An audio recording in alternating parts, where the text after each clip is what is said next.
प्रयास किया था राजा बेटा सीरीज के माध्यम से कि मैं आप लोगों तक अपने मन की बात पहुंचा सकूं कि हम अगर अपने बेटों की परवरिश देने में कुछ ध्यान दें, कुछ चीज़ों की तरफ देखें, तो निश्चित रूप से वे एक ऐसे नागरिक बन सकेंगे, एक ऐसा समाज बना सकेंगे जहाँ सब लोग एक दूसरे का आदर करें, एक दूसरे के काम की कद्र करें, प्रेम से रहें, सुख शांति हो, बराबरी का दर्जा हो और अनाचार और दुराचार के लिए कोई जगह ना हो, जो आज हमें सब तरफ दिखाई दे रहा है ना।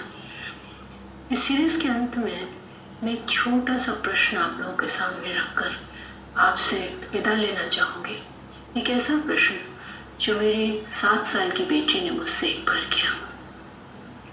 एक बार वो स्कूल से आई और आके मुझसे बोली, मम्मा मेरे पास एक ब्लू कलर का पेंसिल बॉक्स है।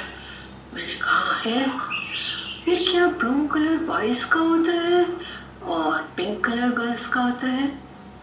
नहीं बेटा, ऐसा तो कुछ नहीं है। तुमसे किसने कहा?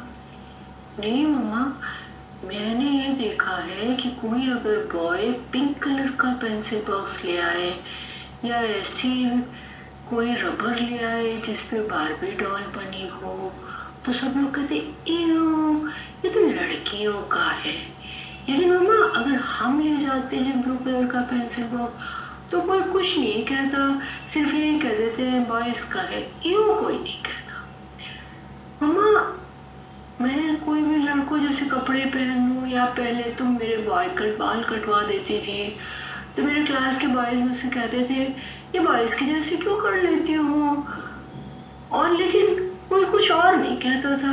लेकिन अगर कोई बॉय किसी लड़की के बालों की तारीफ कर दे, कहीं कितने अच्छे लगते हैं, किसी फ्रॉक की तारीफ करे, कहीं कितनी प्रिटी है, या पिंक कलर की चीज़ें ले आए या कोई डॉल उठा कर देखने लगे, तो सारे लोग उसके ऊपर हंसते हैं, कहते इयो ये तो लड़कियों का है।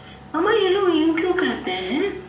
लड़कियां लड़कों की कोई चीज़ लेती है तो कोई इयो नहीं कहता, बस कह देते हैं कि ये तो लड़कों की। लेकिन लड़कियों की चीज़ें अगर लड़के लेते तो इयो क्यों करते हैं?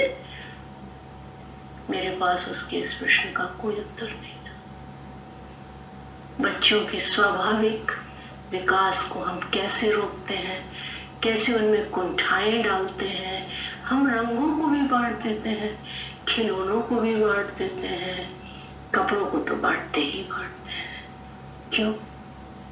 जरा सोचिएगा।